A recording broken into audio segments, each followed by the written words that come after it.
Hello, brothers and sisters. You're welcome to today's presentation. We are looking at the virgins and the waiting. And in today's presentation, we are going to reconsider the parable of the 10 virgins. But then we're not going to look at the entire parable. This is just a selected passage that I want us to look at so that we may emphasize on certain points that were not emphasized in the previous presentations. So this is the essence of today's presentation. Coming of the bridegroom. So Matthew 25, verse 8 to 12 will be our major text for today's presentation. So this will be the basis of our presentation today. And the foolish said unto the wise, Give us of your oil, for our lamps are gone out. But the wise answered, saying, Not so, lest there be not enough for us and you. But go ye rather to them that sell, and buy for yourselves. And while they went to buy, the bridegroom came, and they that were ready went in with him to the marriage, and the door was shut. Afterward came also the other virgins, saying, Lord, Lord, open to us. But he answered and said, Verily I say unto you, I know you not. So this will be the basis of our discussion today. And we are going to consider this passage so that we may highlight certain points that I think we need to know about with regards to this parable, something that may help us a lot. Message passing. When the cry is made, Behold, the bridegroom cometh, go ye out to meet him. All 10 virgins see that the light of the lamps is going out. They see that the message of the judgment of the dead is passing. All the 10 virgins saw that the light of their lamps was actually going out. So they realized that the message of the judgment of the dead was passing. So this is what we need to understand. The fact that the lamps were going out is an indication that actually the message of the judgment of the dead was passing.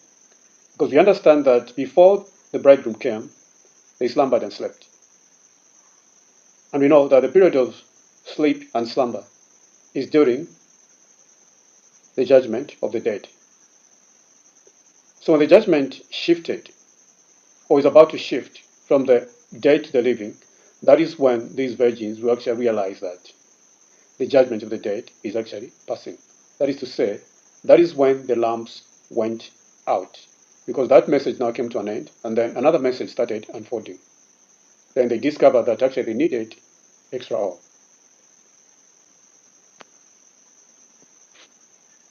Oil in the vessel. The oil can but represent revealed prophetic truth that lightens the path ahead. That is what oil is. It represents revealed prophetic truth, the truth that lightens the path ahead. So we know that the oil is actually truth. Now we're talking about prophetic truth. That is truth which tends to give us a view of what is coming ahead of us. Oil in a vessel, before being put into a lamp, however, cannot lighten the path of anyone. So since we understand that we've got oil in the vessel and we also have oil in the lamps, we know that what matters most is the oil that somebody has in the lamp. Or in other words, what will give somebody the light so that they can see where they're going is the oil that is in their lamp, because it's the one that lightens the lamp, and then somebody is able to see. But there's also oil in the vessel. So the oil in the vessel, before it has been put into the lamp, cannot lighten the path of anyone, like we've been taught. So what will lighten the path is the oil that is in the lamp. Hence, the oil in the vessels of the 5 virgins must represent an extra supply, extra truth that came to them during the period of slumber and sleep. So we are told that this oil in the vessels of the 5 virgins represents an extra supply or extra truth, and it came to them during the period of slumber and sleep. Okay? So it is during the investigative judgment of the dead. That is when this truth actually came to the wise virgins. So during the period of slumber, they acquired this particular oil, but the foolish virgins did not acquire it. That is what we are being told here.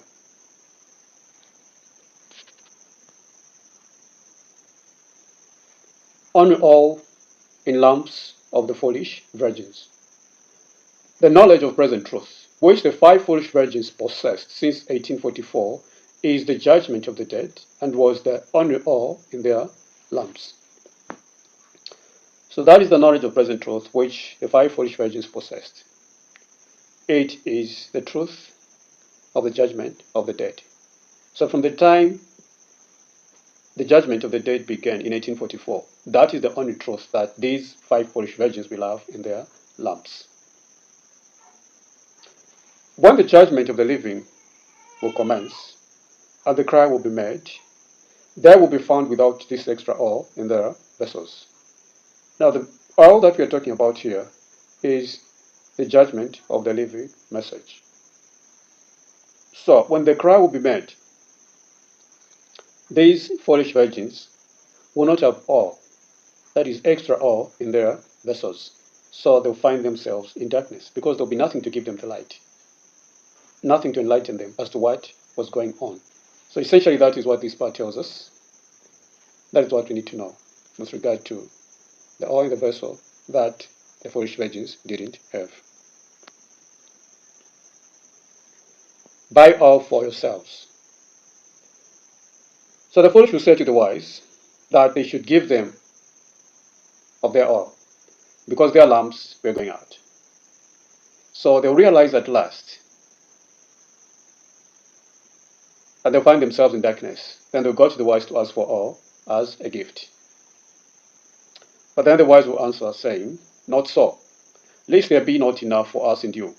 But go ye rather to them that sell and buy for yourselves. The oil, of course, will be sold, and there must be something that will be given in exchange to obtain the supply. Just like in any business transaction, when you pay something, you're given something in exchange. So we are taught here that you buy the oil, and something was going to be given in exchange to obtain the supply. So the price we are taught that they're going to pay is that they're going to sigh and cry for the abominations that are done in the midst of the city. In other words, they are going to give up sinning and obey the truth, because that is what the words or the phrase sigh and cry implies. It means that you have to reform. You change as an individual, and then you also have to preach to others so that they may change. Okay? So they give up sinning and obey the truth, in other words. Their receipt for the value of exchange would have been the seal of the living God in their foreheads. So this is what they were supposed to get. It's the seal of the living God in their foreheads. But then, because it was too late, they could not get, or they are not going to get this seal of the living God in their foreheads. They didn't study for themselves, and it took long for them to realize that they need this truth. And by the time they acquire it and return, they find that the door has been shut, because the angel will have passed through the city, and then they will not be sealed. That's the essence of this part.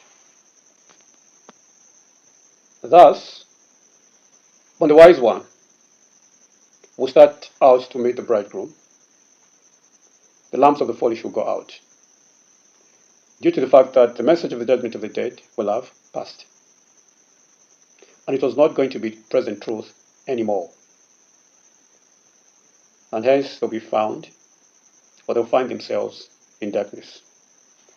Then at the beginning of the judgments of God, they will see their mistake and will rush for the ark of safety, but it is going to be beyond their reach, because they didn't know anything of the message, and by the time they acquired the message, that is, by the time they filled their lamps with oil, there will have been a delay. The angel will have passed through the city, that is through Jerusalem, or the church. The sealing was going to be finished, and probation of the church will have closed. The door was going to be shut, and thus they will be left out. This is what is going to happen to the foolish virgins. After realizing that they don't have oil in their lamps, they'll go out to look for oil, because the virgins wouldn't sell it to them. They couldn't give it to them either. So these people will find themselves in darkness, and then they'll go to look for the oil. Then something will happen that will tell them that time has passed, that it is too late for them to get the oil, or that their Lord and Savior has come. There'll be judgments of God. Okay? When these judgments will begin, then they'll realize their mistake. They'll be more like an indication. They'll be more like signs of the times, which will tell them in no unclear terms that it is very late. Though they acquire the oil and then return so that they may be admitted into the wedding house, there will be a delay. The angel had passed through the city, that is through Jerusalem or the church. The sealing will be finished. Probation for the church will have closed, and the door was going to be shut. And because of this, they'll be left out. Foolish find themselves in gross darkness. Quickly then, the 5 wise virgins refill their lamps with the extra oil which they have stored in their vessels, and go on to meet the bridegroom. Without the 5 wise virgins will have an extra supply of oil, because they will have been studying the message for some time, and then when the time comes for the Lord to come, and the cry is made, "Behold, the bridegroom cometh," though they'll find that their lamps have gone out, all they'll do is that they'll just refill their lamps and proceed to go and meet the Lord. But for the 5 foolish virgins, those who thought that there was no need for extra oil, that there was going to be no need for an extra message, the message of the judgment of the living, they'll find themselves in gross darkness. Yes, they find themselves without the light which the message of the judgment of the living unfolds. So these people will find themselves in gross darkness. They will not have the light of the message of the judgment of the living. And then they will rush to go and get the oil. That is, to go and get light on the subject. But as they go to look for oil, the door will be shut. That is, probation will close. Or probationary time for the virgins or the church will be closed. When they call for admission, they are politely told by the Lord himself, "I know you not." So that is how the foolish virgins will lose out, due to neglect, due to contentment. They thought they had everything they needed. They didn't know that they were poor, wretched, and that they were blind. I'm just talking about this to illustrate the attitude that the foolish virgins had. Though, of course, the statement I'm using may apply to the unfaithful servant. But this is what will happen to them, because they will not have studied the message and they won't be able to meet the Lord.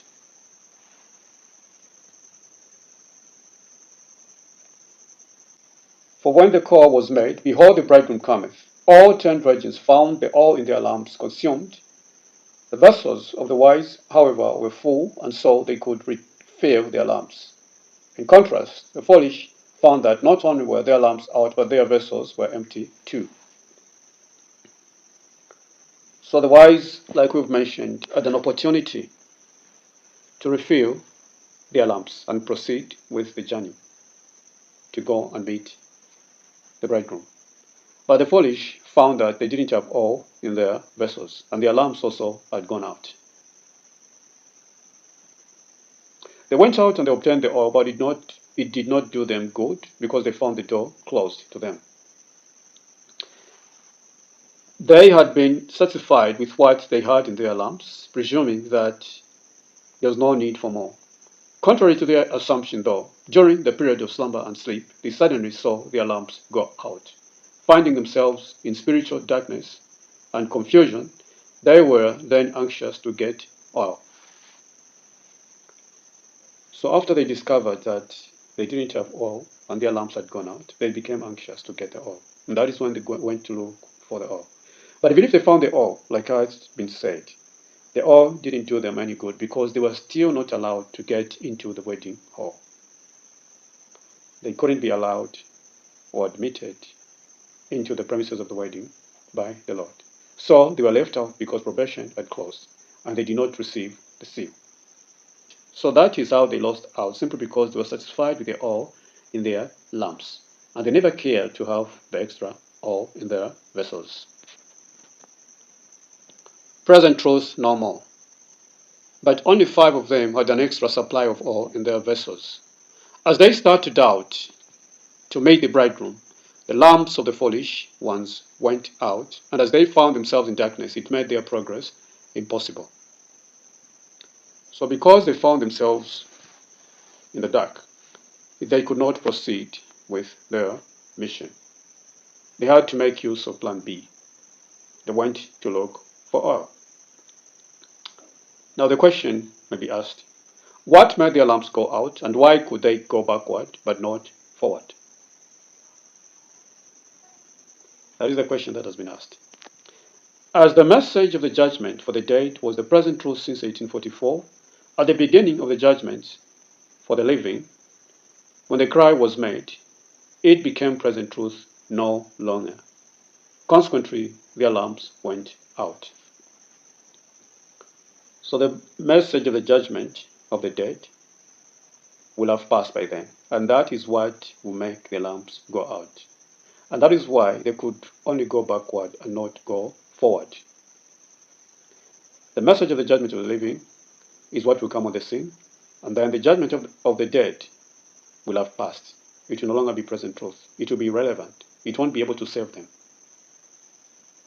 So essentially, that is what will happen.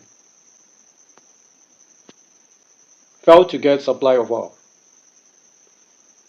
So we know the virgins could not move forward. That was because they were foolish. They did not accept the light, the judgment for the living. That is how foolish they were. They never accepted the message of the judgment of the living. So they could have heard of the message, but they didn't accept it. But was the all beyond their reach? The words in the parable prove that they all heard the cry, arose and trimmed their lamps. 5 of them failed to get the supply of oil because they were foolish. They did not study for themselves. So foolishness entails that somebody does not study for themselves. They don't get the extra oil because they depend so much on others, on the ancient men before the house, to provide all the truth that they need. When it comes from someone else, they feel like it is not the truth. And they did not accept the truth because of the channel through which it came. They thought nothing good can come from somebody else other than the ancient men that were before the house. And therefore, they did not get the truth. They will not have that opportunity to see the Lord.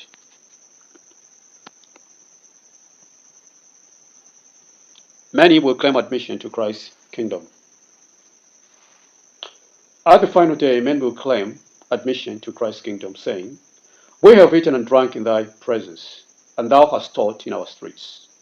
Lord, Lord, have we not prophesied in thy name? And in thy name we've cast out devils. And in thy name done many wonderful works." But the answer is, "I tell you, I know you not. Whence ye are, depart from me." So that is what will happen on the last day.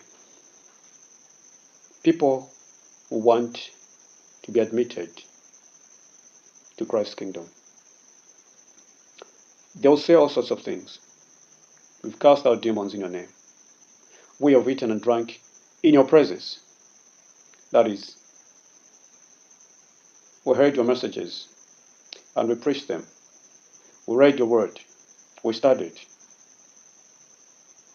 And you have taught in our streets. Lord, please, Lord, have we not prophesied in your name? Haven't we cast out devils in your name? And you've done so many works in your name? And the answer will be, "I tell you, I know you not. Whence ye are, depart from me." So in this life, that is, during the time when probation was still lingering, they never entered into fellowship with Christ. Therefore, they will not know the language of heaven. They will be strangers to its joy.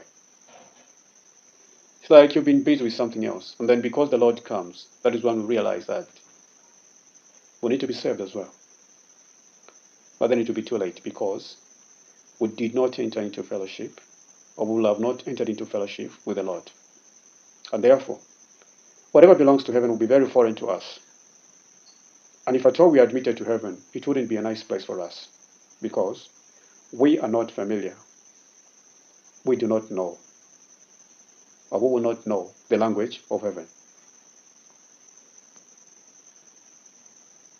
Bodily separation. If the judgment of the dead is a work that separates in the books the good from the bad, the sinner from the righteous, and decrees that the sinner should not arise from the dead in the resurrection of the just, and condemn him to suffer eternal death. So if this is what the judgment of the dead will involve,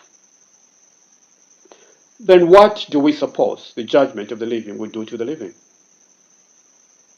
What we suppose this judgment of the living will do to those who will be found living when the Lord comes. Is it not to separate them bodily one from the other? Take the bad fish from among the good, the tares from among the wheat, the foolish virgins from among the wise, the goats from among the sheep. What do these parables teach, if not the judgment, truth, the purification of the church?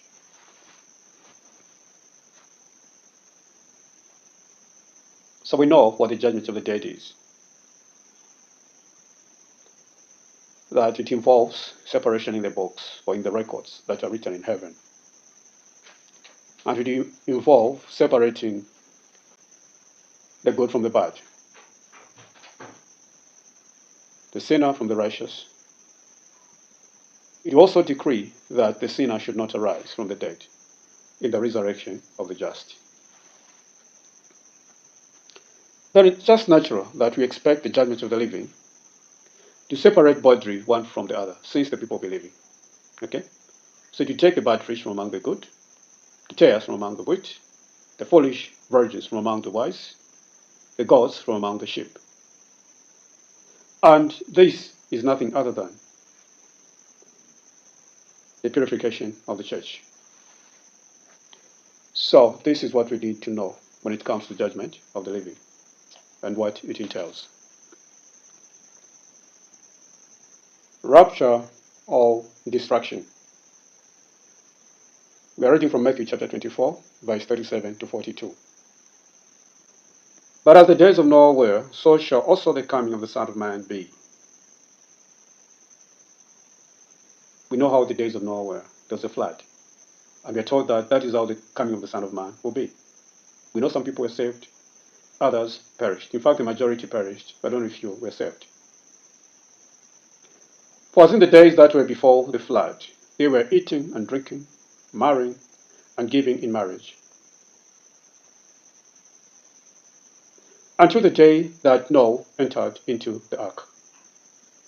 Life continued as normal until the day that Noah entered into the ark. But of course, there was extravagance in terms of the way people carried out their lives. When it came to marriage, when it came to eating, when it came to drinking, they had taken these things to excess until the day that Noah entered into the ark. What they were doing was not wrong, but the way it was being done. And they knew not until the flood came and took them all away. So shall also the coming of the Son of Man be. So when Noah entered the ark, they knew nothing until the flood came and took them all away. Noah and his family were in the ark when the flood came and took the people that were outside the ark away because they didn't have any shelter. So shall also the coming of the Son of Man be. Even when it comes to the coming of the Son of Man, that is how it is going to be. Those who will have shelter are going to be safe. But those who will not be found in the shelter, they will be taken away by the flood. They will perish. Then shall two be in the field, the one shall be taken and the other left. Two women shall be grinding at the mill, the one shall be taken and the other left. This is a separation. You have two people involved in various activities. One is taken, the other one is left. Just like at Noah's time. Some people were taken away, others were left. A separation took place. Those who were taken away perished. Those who were left survived. Watch therefore, for ye know not what hour your Lord doth come. Thus admonition were given that we need to watch because we do not know the time when our Lord will come.